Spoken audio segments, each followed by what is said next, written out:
Hi friends, வணக்கம். Welcome to Nirmala's kitchen. இன்னைக்கு நம்ம வந்து எள்ளு உருண்டை ஸ்பெஷல் தாங்க பார்க்க போகிறோம். இது வந்து பொங்கலோட ஸ்பெஷல் எள்ளு உருண்டை. இது எப்படி செய்யுதுன்னு பார்க்கலாம் வாங்க. அதுக்கு முன்னாடி நம்ம சேனல் சப்ஸ்கிரைப் பண்ணிவிட்டு பெல் ஐக்கான் தட்டிடுங்க. வாங்க வீடியோக்குள்ளே போகலாம். வீடியோவை ஸ்கிப் பண்ணாமல் கடைசி வரைக்கும் பாருங்கள் ஃப்ரெண்ட்ஸ். எள்ளு உருண்டை செய்கிறதுக்கு நான் வந்து 200 கிராம்ஸ் வெள்ளை எள்ளு எடுத்திருக்கேன். அதுக்கப்புறம் 200 கிராம்ஸ் நான் வந்து பாகு வெள்ளை எடுத்திருக்கேன். அதுக்கப்புறம் நான் வந்து வேர்க்கடலை வந்து வறுத்து எடுத்து வச்சுருக்கேன். பாருங்கள் 2 டேபிள் ஸ்பூன் அளவுக்கு நான் வறுத்து எடுத்து வச்சுருக்கேன். அதுக்கப்புறம் நெய், ஏலக்காய் பொடி எடுத்திருக்கேன். இப்போது ஒரு கடாய் சூடு பண்ணிக்கலாம். அதில் வந்து நம்ம 200 கிராம்ஸ் எள்ளு சேர்த்துட்டு இதை வந்து நல்லா வறுக்கணும். இது வந்து வாசனை வர மாதிரி நம்ம வறுத்துக்கலாம். அப்போ தான் நம்மளுக்கு வந்து இது வந்து உருண்டை வந்து நல்லா கிறிஸ்பாக வரும் நமக்கு. ஸோ இது வந்து நல்லா வறுத்துடுங்க. அதே டைமில் நான் இது வந்து கருகிடக்கூடாது. இந்த மாதிரி சிம்மில் வச்சு நம்ம வந்து வறுத்துக்கலாம். இதை வறுத்து முடிச்சுட்டு நம்ம வந்து வேறு தட்டில் ட்ரான்ஸ்ஃபர் பண்ணி எடுத்து வச்சுக்கலாம். இது கொஞ்சம் நேரம் ஆறட்டும். இப்போ இன்னொரு பேன் ஒன்று வச்சுக்கலாம். நம்ம ஸ்டவ்வில் வெல்லம் சேர்த்துட்டு நம்ம வந்து கொஞ்சமாக தண்ணி ஊற்றிடலாம். 1/4 கிளாஸ் அளவுக்கு தண்ணி ஊற்றிட்டு இதை வந்து வெல்லத்தை வந்து மெல்ட் பண்ணிக்கலாம். இதில் இருக்கிற அழுக்கு தூசியெல்லாம் எடுத்துடலாம். நம்ம எடுத்துட்டு அப்புறமா நம்ம ஃபில்டர் பண்ணிக்கலாம். இப்போ பாருங்கள் இது வந்து நல்லா கரைஞ்சிச்சு. நான் வந்து வேறு கடாயில் நம்ம எந்த கடாயில் நம்ம உருண்டை செய்கிறோமோ அந்த கடாயை நம்ம எடுத்துக்கலாம். அதில் வந்து 1 டீஸ்பூன் அளவுக்கு நான் வந்து நெய் சேர்த்துக்கிறேன். வெல்லம் தண்ணியை வந்து நம்ம ஃபில்டர் பண்ணிக்கலாம். ஃபில்டர் பண்ணும் போது நமக்கு வந்து அந்த மண் அழுக்கு தூசியெல்லாம் வந்துடும் நமக்கு.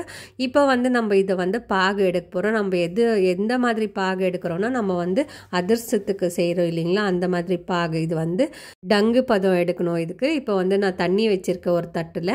அதில் வந்து கொஞ்சமாக ஊற்றி நம்ம வந்து பார்க்கலாம் பதம் வந்திருக்கான்னு சொல்லிட்டு. அதுக்கப்புறமா இது பதம் வரலன்னா திருப்பியும் நம்ம வந்து செக் பண்ணிக்கலாம். இப்போ வந்து இன்னும் கொஞ்சம் நேரம் ஆகணும். நான் பாருங்கள் செக் பண்ணுறேன். இப்போ இது வந்து நல்லா இந்த கலரே மாறி வர வரைக்கும் நம்ம வந்து நல்லா கொதிக்கிறதுக்குள்ளே இப்போ நம்ம செக் பண்ணலாம் எந்த மாதிரி பாவு வந்திருக்குன்னு. இப்போ வந்து நல்லா கையில் இது வந்து நல்லா உருண்டை பிடிக்கிறதுக்கு வரணும். அதுக்கப்புறம் தண்ணியில் போட்டால் அது அப்படியே இருக்கணும், கரியக்கூடாது. இப்போ பாருங்கள் இது வந்து நல்லா அப்படியே நிற்கிது, தண்ணியிலே நிற்கிது. இப்போ வந்து பாகு வந்து ரெடி ஆயிடுச்சு. நம்ம வந்து ஸ்டவ் ஆஃப் பண்ணிடலாம். அதுக்கப்புறமா இப்போ நான் ஸ்டவ் ஆஃப் பண்ணிவிட்டேன். இப்போ நம்ம வறுத்து வச்சுருக்கிற வெள்ளை எள்ளு வந்து நம்ம சேர்த்துக்கலாம். சேர்த்துட்டு இது கூடவே நம்ம ஏலக்காய் தூள், அதுக்கப்புறமா வேர்க்கடலை வந்து நம்ம வறுத்து பொடி பண்ணி வச்சுருக்கோம் இல்லையா, 1-2 பொடி பண்ணி வச்சுருக்கோம், அதையும் சேர்த்துக்கலாம். சேர்த்துட்டு இதை வந்து நம்ம நல்லா மிக்ஸ் பண்ணி கொடுக்கலாம். இது வந்து நல்லா இந்த வெள்ளை கூட வந்து நல்லா சேர்ந்துட்டு நம்மளுக்கு வந்து நல்லா ஒரு கெட்டி பதம் வரணும். அது வரைக்கும் நம்ம வந்து மிக்ஸ் பண்ணி கொடுக்கலாம்.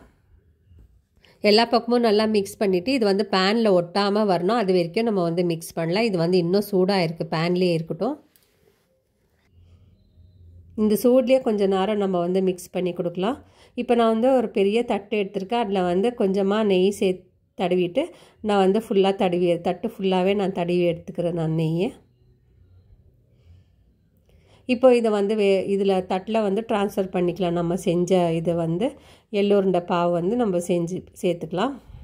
இப்போ நம்ம தட்டில் கொட்டிட்டோம். நம்ம ஒரு கரண்டி எடுத்துக்கலாம். அதில் வந்து நெய் தடவின கரண்டி. இது வந்து ரொம்ப சூடாக இருக்கும். நம்ம வந்து சட்டுன்னு கையை வைக்க முடியாது. ஸோ நம்ம வந்து இந்த ஸ்பூனில் நமக்கு எவ்வளோ அளவு பால் வேணுமோ அந்த அளவுக்கு நம்ம வந்து கொஞ்சம் கொஞ்சமாக எடுத்து வந்து சைடில் வச்சுக்கலாம். நம்ம சைடில் வச்சுட்டு அதுக்கப்புறமா இது வந்து கொஞ்சம் ஆறின பிறகு கை பொறுக்கிற அளவுக்கு ஆறின பிறகு நம்ம வந்து கையில் வந்து நெய் தடவிக்கலாம். நெய் தடவிட்டு இது பாருங்கள் இந்த மாதிரி நல்லா உருட்டி எடுக்கணும். நம்ம நல்லா ரவுண்டாக உருட்டி எடுக்கலாம்.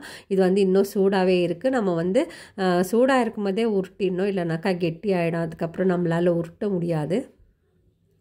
இப்போ நான் வந்து உருட்டி வைக்கிறேன் பாருங்கள். இது வந்து இன்னும் சூடாகவே இருக்குது. வந்து எதுக்கு இந்த பொங்கல் டைமில் வந்து எள்ளு உருண்டை செஞ்சுருக்கேன்னு சொன்னீங்கன்னா, இது வந்து நார்த் கர்நாடகாவில் வந்து ரொம்ப ஃபேமஸ். இந்த வந்து எள்ளு உருண்டை வந்து அவங்க பொங்கலுக்கு வந்து இந்த மாதிரி தான் செஞ்சு எல்லாருக்கும் கொடுப்பாங்க. அதுக்கப்புறம் மகாராஷ்டிராவில் கூட இது வந்து எள்ளு உருண்டை வந்து செய்வாங்க, எல்லார் வீட்லேயும் செய்வாங்க பொங்கலுக்கு. நம்ம வந்து இது பொங்கல் எப்படி செய்கிறோம் அது மாதிரி அவங்க வந்து எள்ளு உருண்டை செய்வாங்க. அதனால நான் வந்து எள்ளு உருண்டை செஞ்சுருக்கேன் நான். இப்போ பாருங்கள் இந்த எள்ளு உருண்டைலாம் நான் வந்து உருண்டையாக பண்ணி வச்சுருக்கேன். இப்போ இந்த மாதிரி செய்யும் போது நம்மளுக்கு வந்து ஒரு வாரம் வரைக்கும் ரொம்ப நல்லா இருக்கும். நம்ம செஞ்சு வந்து ஏர்டைட் டப்பாவில் போட்டு வச்சுக்கலாம் இந்த மாதிரி. இப்போ ரொம்ப சூடாக இருக்குது. இது வந்து சூடாக ஆறிடுச்சுன்னா நம்ம வந்து கடாயில் திருப்பியும் போட்டு கொஞ்சம் லேசாக சூடு பண்ணிவிட்டு அதுக்கப்புறமா உருண்டையாக பிடிச்சிக்கலாம். இப்போ பாருங்கள் எனக்கு வந்து இவ்வளோ உருண்டைங்க ஆச்சு. இது வந்து இப்போ இன்னும் கொஞ்சம் சரியாக நம்ம வந்து பிடிச்சிக்கலாம். இந்த எள்ளு உருண்டை வந்து ரொம்ப ஈஸியாக நம்ம செஞ்சு முடிச்சிடலாம். ஆனால் மெஷர்மெண்ட் மட்டும் கரெக்டாக இருக்கணும். நம்மளுக்கு வெல்லம் பாகு வந்து கரெக்டாக வந்துச்சுன்னா உருண்டை கூட நம்மளுக்கு கரெக்டாக வரும். பாருங்கள், இப்போ வந்து நான் வேறு கப்பில் வந்து நான் ட்ரான்ஸ்ஃபர் பண்ணி காமிக்கிறேன் உங்களுக்கு. இது வந்து ரொம்ப ஈஸி. நீங்கள் வந்து குழந்தைங்களுக்கு கூட செஞ்சு கொடுக்கலாம். இது ரொம்ப ஹெல்த்தியான ஒரு ஸ்நாக்ஸாக இது. அதுக்கப்புறம் யாரெல்லாம் எனக்கு சப்ஸ்கிரைப் பண்ணிங்களோ அவங்களுக்கெல்லாம் ரொம்ப நன்றி.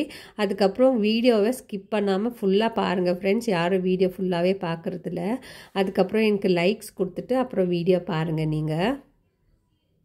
இப்போ வந்து நான் வந்து உங்களுக்கு கட் பண்ணி காமிக்கிறேன் பாருங்கள். எவ்வளோ நல்லா வந்திருக்கு பாருங்கள். இதை பாருங்கள், கட் பண்ணி காமிக்கிறேன் நான்.